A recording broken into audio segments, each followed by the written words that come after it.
and this will give you more in-depth steps and considerations needed if your flotilla or division is considering sponsoring a Sea Scout ship. Most of the considerations discussed tonight will be for a ship that is being organized by a flotilla and will be integrated into the flotilla activities. The steps to sponsor a ship that is not going to be will not be tightly integrated into the flotilla activities is the same. However, most of the considerations will be different.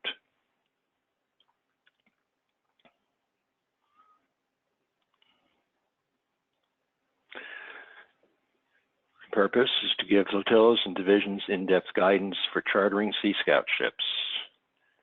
Okay, why are we supporting Sea Scouts?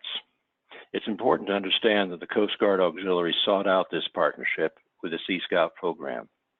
The Auxiliary has been looking for a way to train younger boaters at a time when they are most teachable, which is to say before they have a lifetime of experience doing it wrong.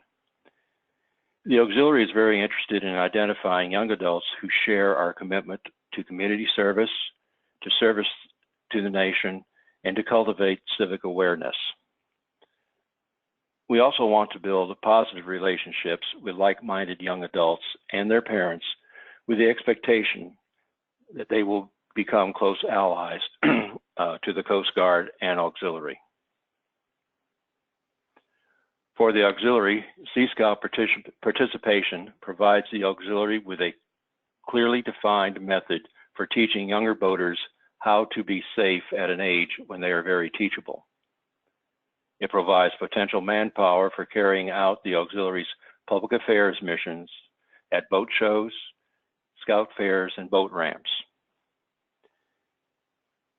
It also is a pathway to Auxiliary membership and can enhance the Auxiliary's ability to reach out to and recruit new constituencies into the recreational boating community.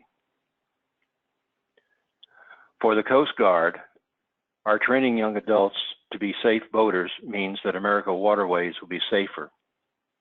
Working with Sea Scouts develops public support for the Coast Guard and its missions. And this initiative also is an additional source of potential Coast Guard Academy candidates and enlistees. Let's start out with some terminology, more on the scouting side. A ship is the basic unit in the Sea Scout program. It is the equivalent to a Boy Scout troop and parallels to the Auxiliary flotilla. The Council covers a geographic area from a single city to multiple counties, an entire state, and can cross state lines. It equates to the Auxiliary Division. All ships are chartered in the Council that services the geographical area in which the ship is located. Councils with multiple ships will often have a Council Commodore, who is the scouting adult volunteer who oversees the Sea Scout program in the Council. A Bsa District is an administrative subdivision of a council that directly services and supports scout units. Each district will have a district executive who is a scouting professional. The district will also have a number of adult volunteers, including a district commissioner whose role is to assist units in their district, and unit commissioners who are assigned specific units to work with. The charter organization, which in our case is the flotilla or division, is the entity or person that sponsors a Sea Scout unit. The skipper is the adult volunteer leader of a Sea Scout ship, like a scoutmaster, who delivers the program to the youth. Mates are other adult leaders who assist the skipper in delivering the program to the youth. The ship committee are adult volunteer leaders who help manage the ship, but don't regularly work directly with the youth. The ship is essentially a franchise agreement between the charter organization and the local BSA council. In it, the charter organization agrees to follow BSA organization and program standards, approve adult leadership, provide or arrange for a meeting place. The ship itself is not a legal entity. but the charter organization must be enough of one to be able to enter into a contract. Nationally, about 75% of ships are chartered to churches, VFW boats, etc., with the remainder being nautical organizations like yacht clubs, power squadrons, and now the auxiliary. There are two primary chartering models for flotilla-sponsored ships. The traditional model, which is shown on the left, and the tightly coupled model with the flotilla is shown on the right. Under the traditional model, the flotilla serves as a charter organization, but the ship mostly operates independent of the flotilla. The ship is responsible for its own on-the-water activities and meetings. Its adult leadership doesn't necessarily overlap the flotilla. The only adult leader who must overlap is the charter organization rep. They must come from the flotilla. The ship is a customer of the flotilla for training, program, and activities, just as any other Sea Scout ship in the flotilla's AOR would be. Joint activities such as PA booths are opportunistic. There might be a few, there might be many. Under the tightly integrated model, the ship's activities are focused around the flotilla's activities, meetings, and training. Most of the ship's adult leadership is from the flotilla. The ship primarily uses the flotilla's facilities for its on-the-water program with order issuing authority concurrence. Auxiliary training is the primary focus of the youth and the youth seek qualifications such as boat crew, marine safety, TCO, vessel examiner, etc. Flotilla might anticipate a good number of youth would also join the auxiliary. The remainder of the presentation is going to assume that the flotilla will be sponsoring a ship that will be tightly integrated with the flotilla activities.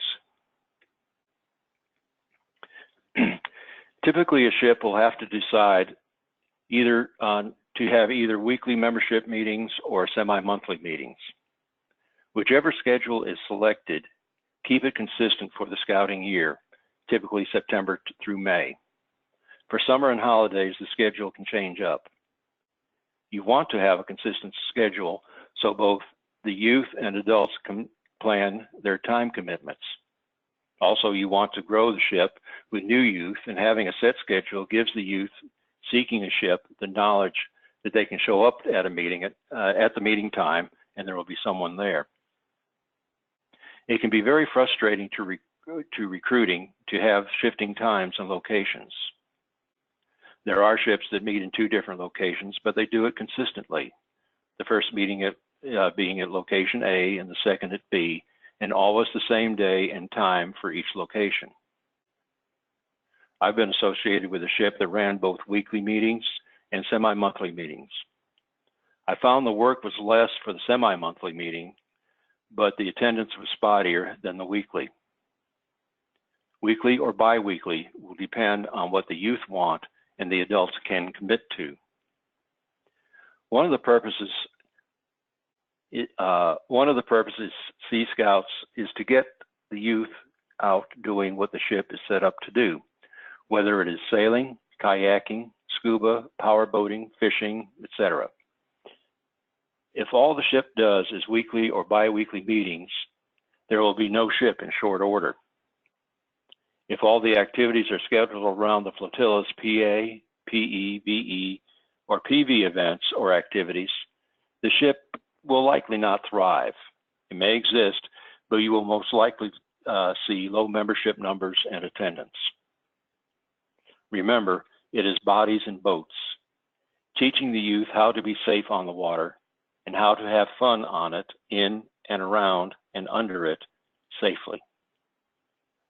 Therefore, a monthly activity where the youth are doing what they joined for and leading and teaching the activity with the adults supervising is a key element to the success of a ship.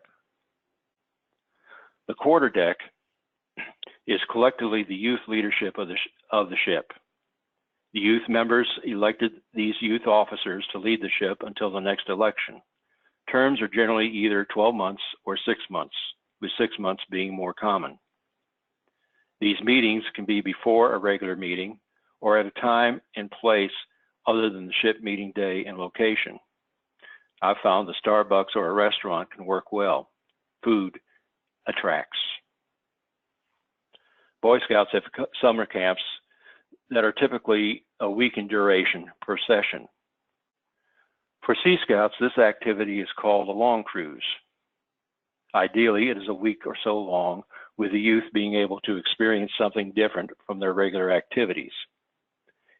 It might be a session at one of BSA's high adventure locations, like Sea Base in Florida, Virgin Islands, or the Bahamas, Northern Tier, a canoeing expedition along the US-Canada border, a kayak or canoe trip down the Buffalo River in Arkansas to the Allegheny River in Pennsylvania. It might be a cruise with multiple ships, like from Galveston to Corpus and back, or a bareboat charter in the Virgin Islands or elsewhere. It could be a series of Friday to Sunday activities closer to home. Whatever it is, it will give the youth the opportunity to lead, teach, and learn, and above all, to have fun and bond together as a social group. The ship committee has its own function. It has the oversight of the program and is it succeeding or not. Its function is to support the youth and skipper and mates in delivering a quality program that meets the BSA requirements and the goals of the sponsoring organization. For an active ship, a monthly committee meeting is not unusual. The skipper is the key adult for the ship. The skipper delivers the scouting program to the youth and works directly with the quarterdeck, the youth leaders, and the youth themselves. It is the skipper's duty to see that there is a program for each meeting, and this ideally is created by the quarterdeck and reviewed by the skipper. The skipper is the go-to adult leader for the ship. This position is equivalent to that of the flotilla commander and can be time-consuming. Mates are the ship's vice flotilla commanders. Their assistance can cut down the time commitment of the skipper. If there are multiple mates, generally one will work with the youth officer in charge of program, the bosun's mate program, and one with the youth officer handling admin, the bosun's mate admin. Time commitments listed here for the committee chair and committee members assume there is a monthly committee meeting and or the member attends some of the ship meetings. The time commitment can be as little as 0 hours for some months. The charter organization representative time commitment is based on participating in council and or district meetings. Well, what are the responsibilities of these roles and who should fill these various roles, or who should not fill them, might be also another way to put it. The committee, the charter organization rep is the link from the ship to the council. The COR has a say in the business of the council and the district their unit is chartered in. This is where the most time commitment will come from, possibly 4 to 6 hours a month. You can see what the primary responsibilities are. They are automatically a voting member of the local council and district, and the charter organization rep is encouraged to become an active member, participating member of the district's committees. The COR is one of the key 3 adults for the ship, and it must come from the flotilla or division if the division is sponsoring. It is the flotilla or division's representative to the BSA Council and the BSA District. Time to meet the COR commitments is key. And the COR, it must be, as I said, must be a flotilla member, and this is whether it's an integrated or a traditional model. There are no exceptions to this requirement.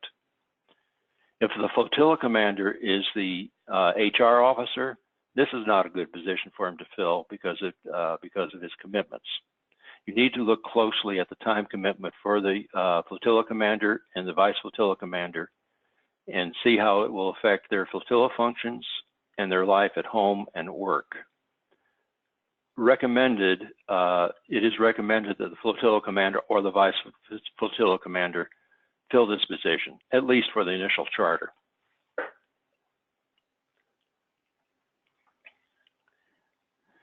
The duties of the SHIP committee are to select and review adult leaders and provide facilities for the SHIP meeting place.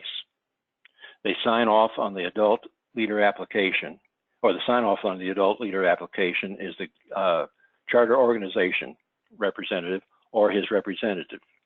And the committee chairman is often given this responsibility. The committee oversees the financial status and well-being of the SHIP. Very often there is a committee member assigned to oversee fundraising activities. One committee member may be assigned as the treasurer.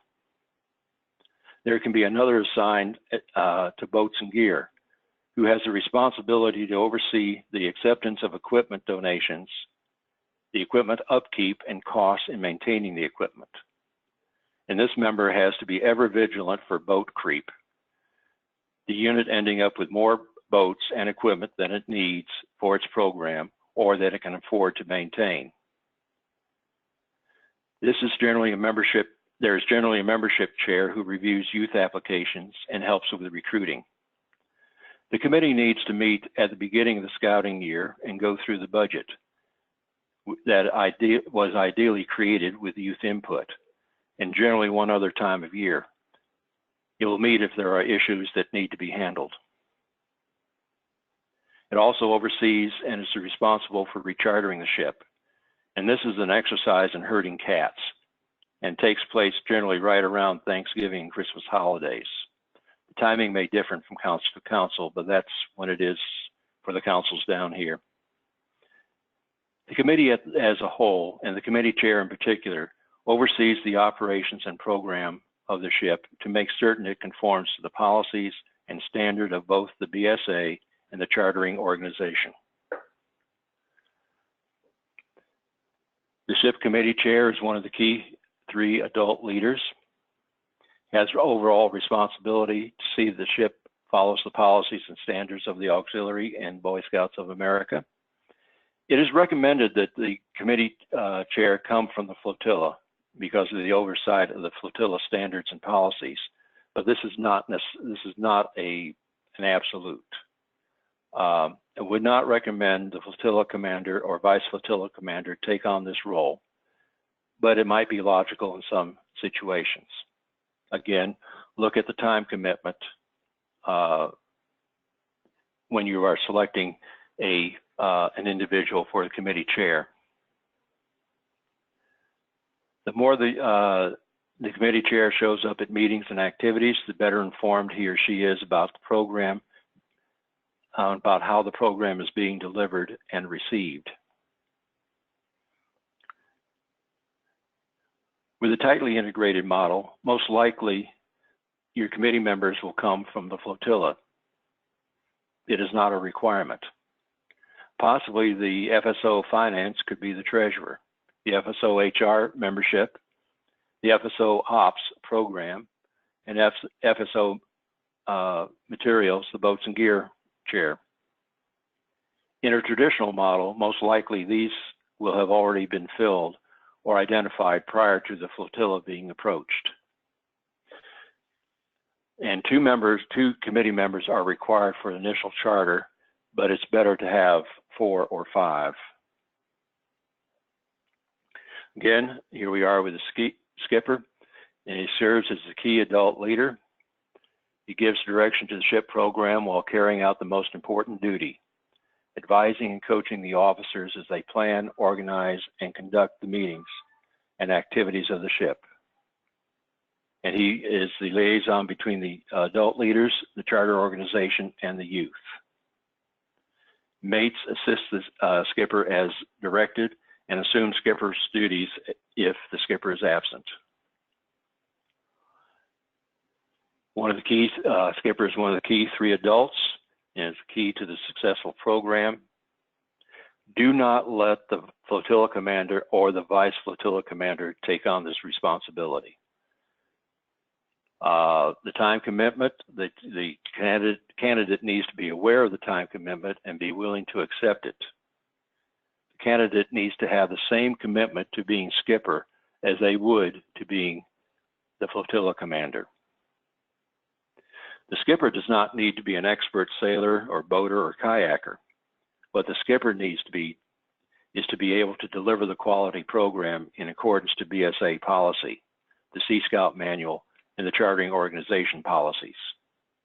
And they will have the most direct contact with the youth, and youth leadership will be most involved with planning and execution of the ship activities by the youth.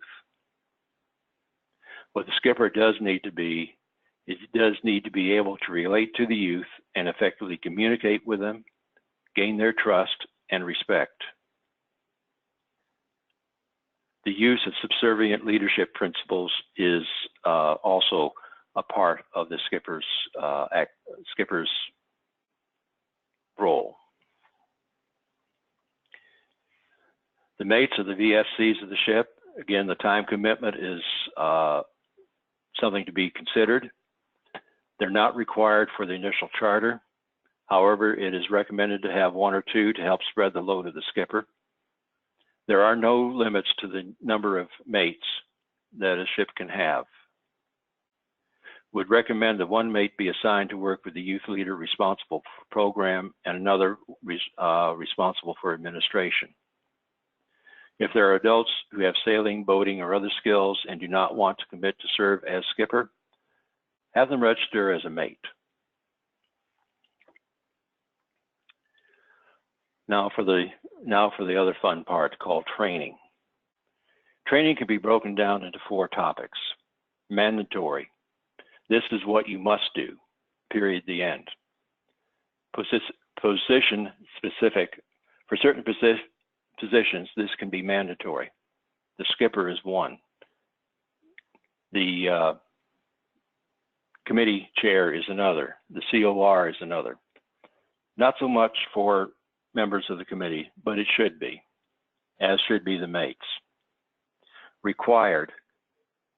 This additional training is required to lead certain activities.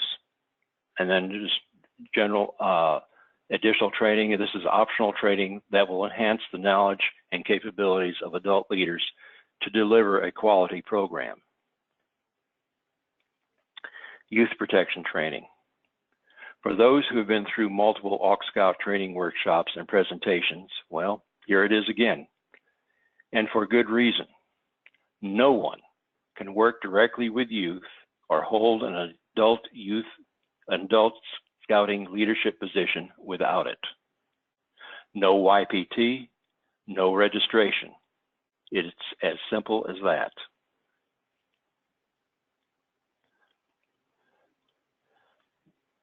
You can use this link, tinyurl.com, AuxScout 3 links, AuxScout links 3 to get to the youth protection training. This link is given at the end of the slides, so you have the opportunity to write it down. Once you get into your My Scouting training dashboard, there's a tab on your dashboard for your youth protection training.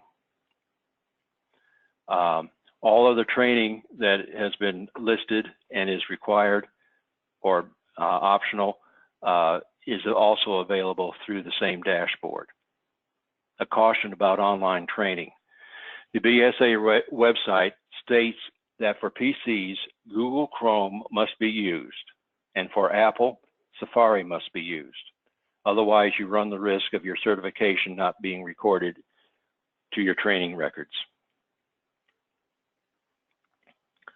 All Sea Scout adult leaders must take BSA YPT training. When a flotilla is sponsoring a ship, the AuxScout SOP requires that certain flotilla positions must also have successfully completed YPT training. There is no distinction made between a tightly integrated flotilla ship relationship or a traditional relationship. These 5 officer positions must be YPT trained. No training, no ship. Or if you want the ship, you need, and the officer does not want to train, you need to replace that officer with someone who is trained or is willing to be trained. BSA and Auxiliary are serious about youth protection training, and you need to be too. It is designed to protect the youth, and it is designed to protect the adults so that they do not put themselves into situations where they could be accused of improper actions. The Auxiliary SOP also, AuxScout SOP also has requirements for, potential requirements for other staff officers. So if you have if your program is going to, if your Sea Scout program is going to include VEs and program visits and communications, those flotilla staff officers will also have to have YPT training because they have oversight of programs that the Scouts will be participating in. Any flotilla or division officer requiring YPT training cannot hold that position until he or she has taken, passed, and submitted the YPT certificate for entry onto Aux data. And also for flotillas with Sea Scout, sponsored Sea Scout ships, members assuming the office is listed or any office requiring YPT based on activity must successfully complete YPT prior to assuming their office. Now, position-specific training for Sea Scouts, it's two training modules. One is the charter organization representative, and only the charter organization rep needs to take this. All others, Sea Scout adult leadership positions training is completed through the Sea Scout adult leadership Sea Scout adult basic leadership training. And this may be available through your myscout.org dashboard, My Training Requirements. Point here for the Sea Scout adult basic leadership training, if you have the opportunity to take it, the course in a classroom session, I would highly recommend you do. You have the opportunity to ask questions and to meet and network with some very knowledgeable Sea Scout leaders. The course should take about 4 hours in person. Additional training, and this is BSA training, is safe swim defense for events involving swimming, safety afloat for events involving boating activities, weather hazards for all outdoor events. These are available through your myscouting.org, your account on My Dashboard, My Training, and Requirements. Additional training opportunities. IWALS, or Introduction to On-the-Water Leader Skills. This gives adult leaders an introduction to resources and on-the-water skills they need to assist Sea Scouts in achieving the ordinary rank. The ordinary rank is the Sea Scout equivalent to the Boy Scout first class rank. Sea Badge is leadership and management training focused on the how-to aspects of managing a successful Sea Scout, a youth-led Sea Scout program. This is a weekend course held throughout the U.S., and its objectives are to improve the understanding of leadership, management, and motivational skills among adult leaders, provide management, leadership, and presentation skills and tools to adult leaders so that they may use and share them with others in their day-to-day Scout activities. Use the skills and tools acquired at Sea Badge to improve the quality of the Sea Scout program and encourage the development of lifelong contacts and sharing of resources by and between course participants and staff. Other training considerations for AuxScout. The AuxScout SOP adds some additional requirements for training that we've kind of mentioned already, the BSA Safe Swim Defense and the BSA Safety Afloat. At least one auxiliary or Sea Scout leader with current BSA Safe Swim Defense training is required for the conduct of swimming-related activities, such as those associated with the AuxPad paddle, the AuxPad program, the Auxiliary Paddlecraft program. At least one auxiliary member participating in a mission on an auxiliary surface facility, lead or crew, shall have successfully completed the BSA Safety Afloat training and CPR training prior to commencing the mission. Going back briefly to other positions required for taking YPT training, I would want to add that if your flotilla is going to be using boat crew training and underway training as part of your Sea Scout activities, have all of your boat crew and coxswains take YPT training and take BSA Safety Afloat.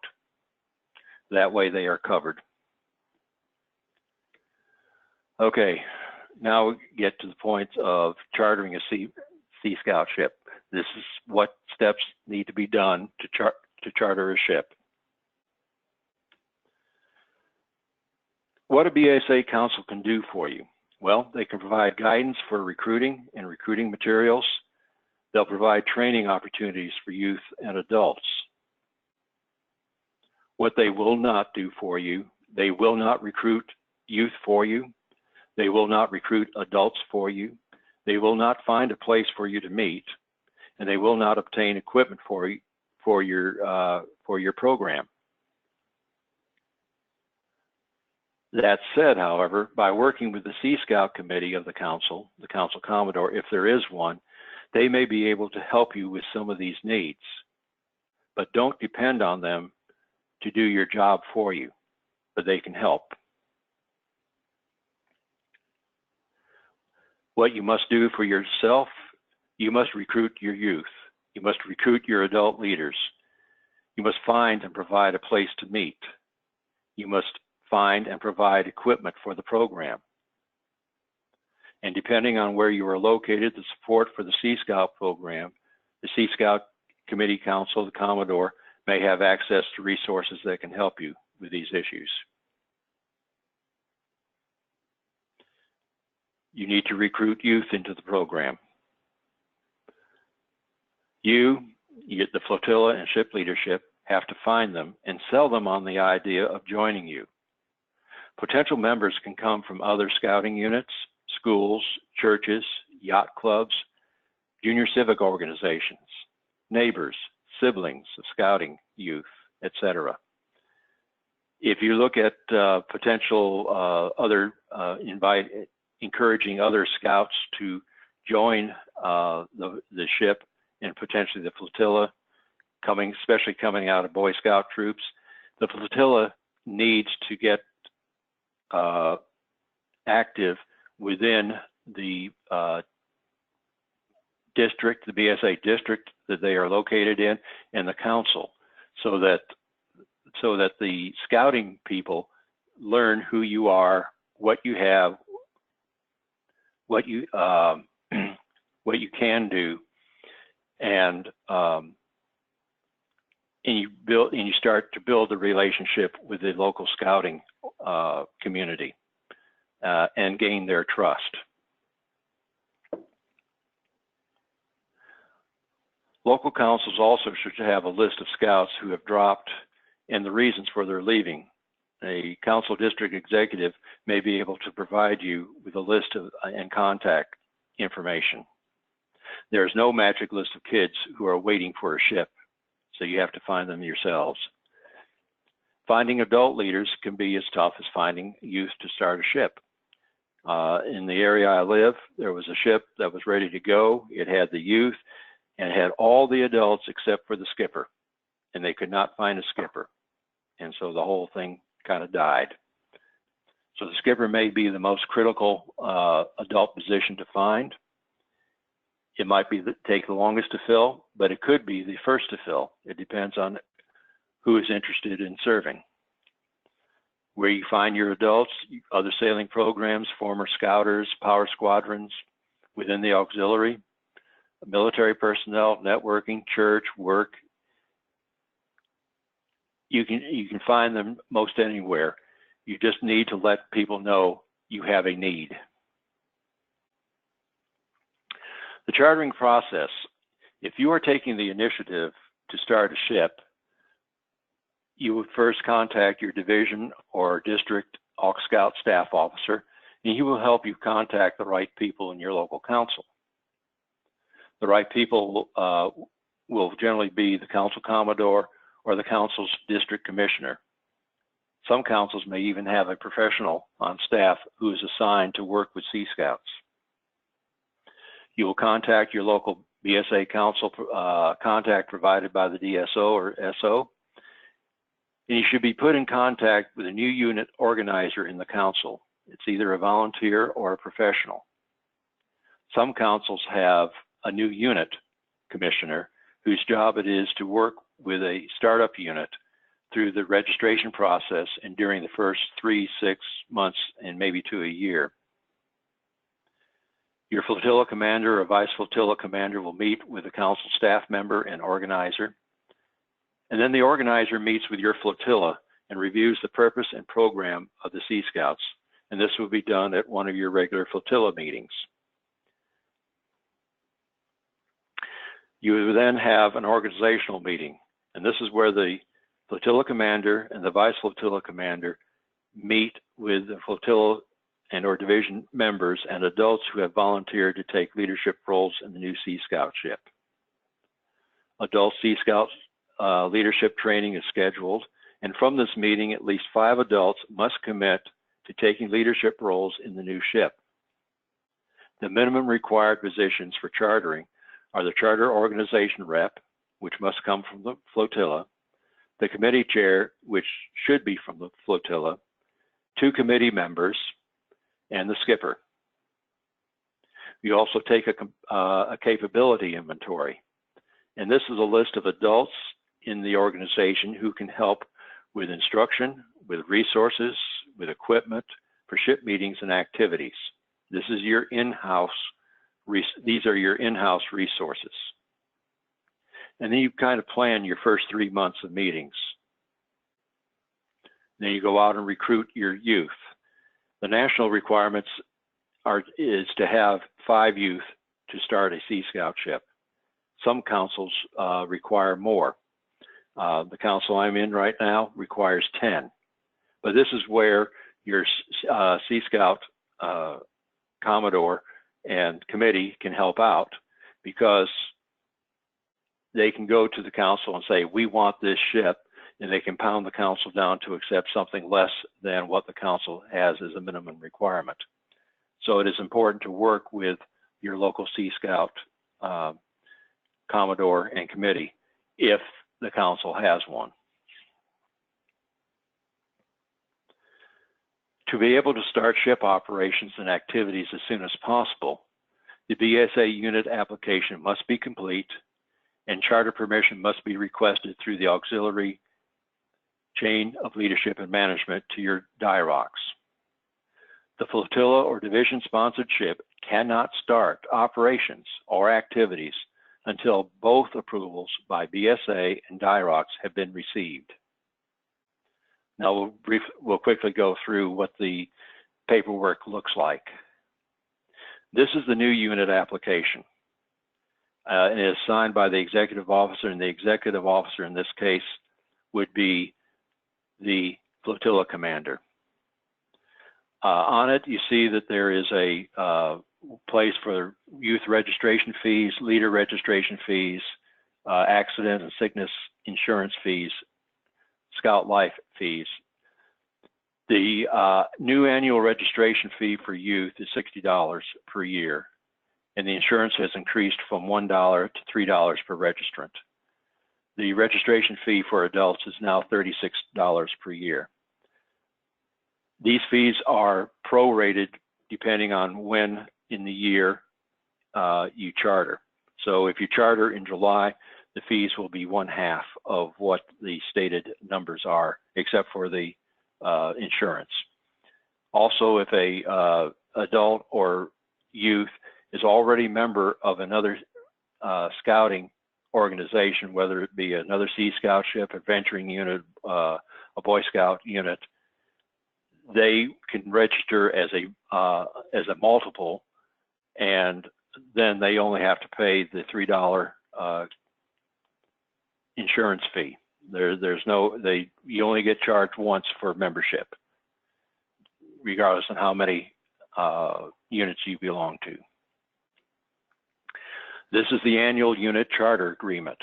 This is filled out initially when you do your charter, and it's filled out at each recharter. And this is signed by the flotilla commander and the charter organization rep, because you have the charter organization and you have the and the charter organization rep. Sometimes those can be the same person. This is the Bsa Adult Application. Your adult application gets approved by the charter organization rep or his representative, which is very often the committee chair.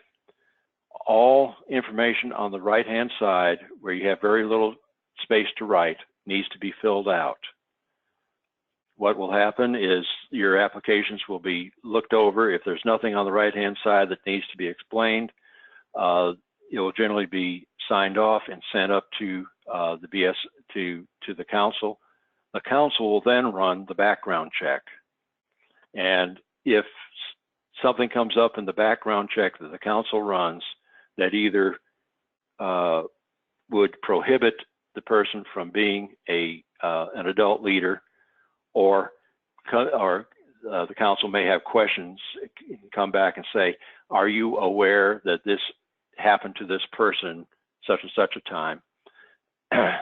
Then if in the second case, you have the option to say, yes, I am aware, or I understand, I'll still want him as an adult, or still want the person as an adult leader, or you can say, no, I do not want the person as adult leader, and drop him from the rolls. If the council comes back and says, this person is not qualified, we will not accept him as an adult leader, then that's where it sits. They will not tell you why. This background check authorization also needs to be filled out and signed and returned and turned in with the application. This is all part of the background check. This is for the initial registration. In this past year, all registered adult leaders were requested to fill out a form, additional disclosures and background check, to permit BSA to do, I believe it is biennial background checks. I don't know if this is going to be required to be submitted at the initial chartering, with the initial chartering package, or if this will come into effect during the recharter process. And this is your BSA youth application. And the signature is that of the skipper. So for the BSA chartering, you turn in the paperwork to council for the approval. Your package will include your new unit application, your annual charter agreement, which requires the flotilla commander's signature, your adult applications, your youth applications, your proof of youth protection training for all adults and youth who are 18 years of age and older when the paperwork is submitted. The charter fee and insurance, this varies, but it could be about $100, and the registration fee for individuals. And this can vary, but it's $60 maximum for youth and $36 for adults. When you have your charter, when you have your BSA charter paperwork ready, you will also, by that time, have heard back from the council whether they will accept you as a charter organization. when you get that information and you have your BSA charter package ready to go in, then you can send in your request for authorization to charter a Sea Scout ship from the DIROCS through your chain of leadership and management. Because you do need the information do need some information on the BSA chartering package. You need the ship's adult leaders, and you need the ship's youth roster. That has to be submitted. Along with the flotilla commander will attest that all requisite leaders, staff officers, and members needing Bsa YPT training have completed it, and that the local BSA council has expressed approval for the ship. Point on the Bsa YPT training: if any of your leaders or staff officers or members have just taken the YPT training and do not yet have their have it recorded in aux data, include a copy of their YPT certificate with your submittal to DIROCS. That will speed things along. Okay, when you have all this done and you're ready to send it up for a flotilla, this means that you send your request to your division commander, who will then approve and send it forward to the district commander, who will approve it and send it forward to DIROCS for approval. Once DIROCS receives it and approves it, an auxiliary charter to the flotilla will be issued. So your BSA council has approved your charter, your DIROCS has approved your submittal. When you have received both the BSA and DIROCS approvals, then you can launch and start your activities. Celebrate with a formal presentation of BSA and auxiliary charters. And this may be something that the DIROCS wants to see and even recommends doing. All this is public affairs and advertising for the success of the program. You might want to work with initially with a boater safety class. And you want to make training as hands-on as possible. And this is because the youth who join the Sea Scouts are motivated. And many are taking advanced classes in high school. They may be taking AP classes, dual credit classes, and are involved in various high school extracurricular programs, such as sports, band, orchestra, theater, chorus, robotics. They don't need to, nor desire to follow their packed school schedule with an additional classroom environment at night. So the less classroomy you can be, the better it is for you. Also, for example, if you have an 8-hour sailing day scheduled and 4 hours are spent cleaning a boat and 2 hours are spent in a classroom environment, that only leaves 2 hours to go sailing. This is, if that is a repetitive activity for your sailing days or activity days, you will be losing membership. So make sure to balance training with fun activities to keep your youth engaged.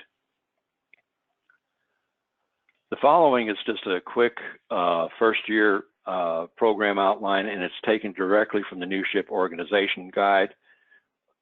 I'll just go through this quickly so that we will have time to answer questions and not run too much longer. So, first month. This runs a program from May to April. This would be needed to be adjusted depending on when you start your program. Comment on uniforms.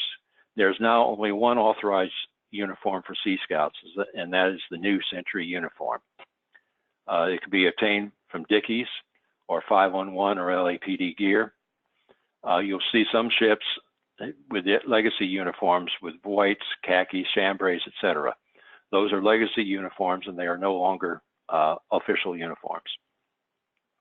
The youth have options for t-shirts and types and color and you should determine what design will go on the t-shirts. And if you want to have a ship patch, the youth need to design that as well. Second month,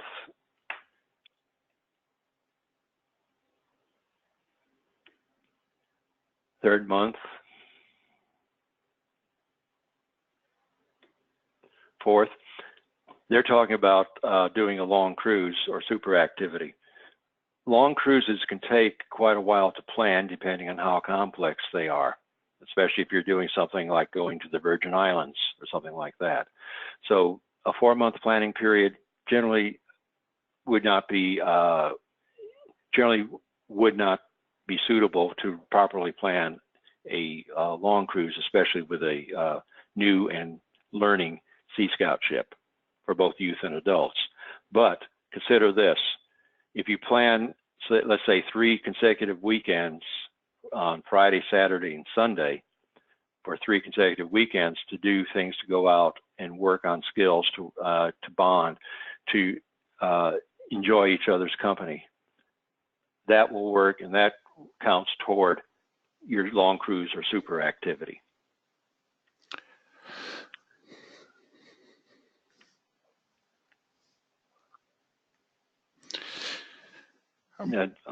Bart, let's wrap it up here and give people a few moments to ask questions.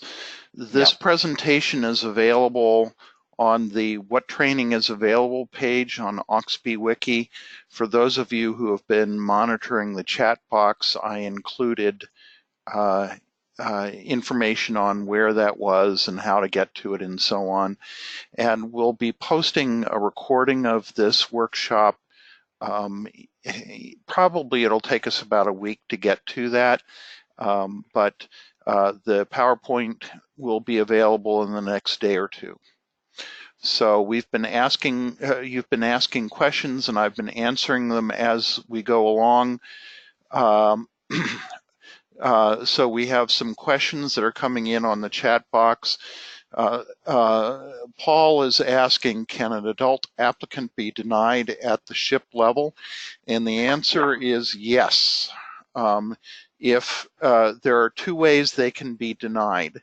One is if the chartered organization, which in this case is the flotilla or division, deems that the adult applicant is unsuitable to serve as an adult with the ship, they can be turned down at that level.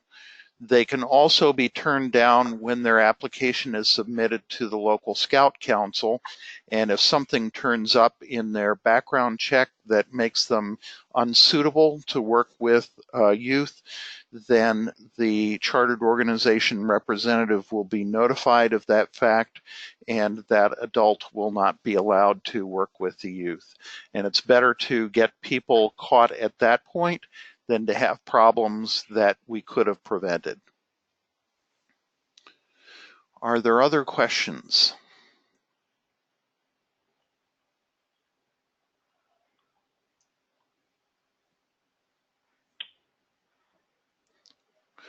We've had a number of really good questions come up on the chat box. To clarify, the chain of leadership and management approval process is for getting permission from DIROCS to allow the flotilla or division to charter a Sea Scout ship. The request is made to the division commander, who, if he or she approves, then forwards it to the DCAP, then on to the DCO, and finally to DIROCS. Let's see, we have a question. Can we get a list of local Sea Scout ships? We can do one even better. Let me, I'm going to give you a tiny URL. Let's see, here it is. I'm going to type put this into the chat box. This tiny URL.com/AuxScout map. AuxScout is all uppercase and map. That map has all of the Sea Scout ships in the country, plus all of the flotillas in the country. Now, I can't promise you that it's 100% up to date, but it's as up to date as the information we have.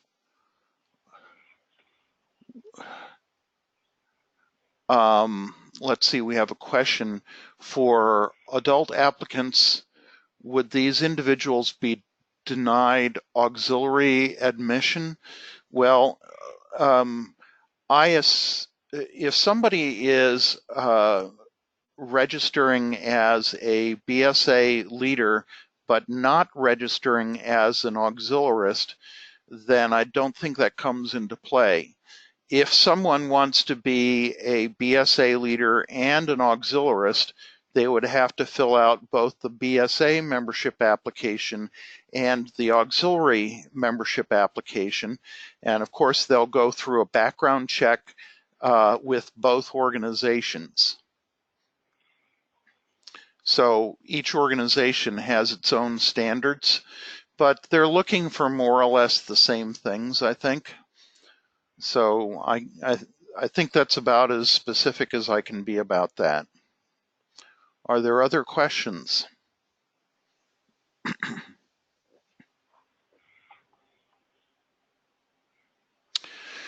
All right, well, I'd like to thank Bart for doing a great job presenting this workshop this evening.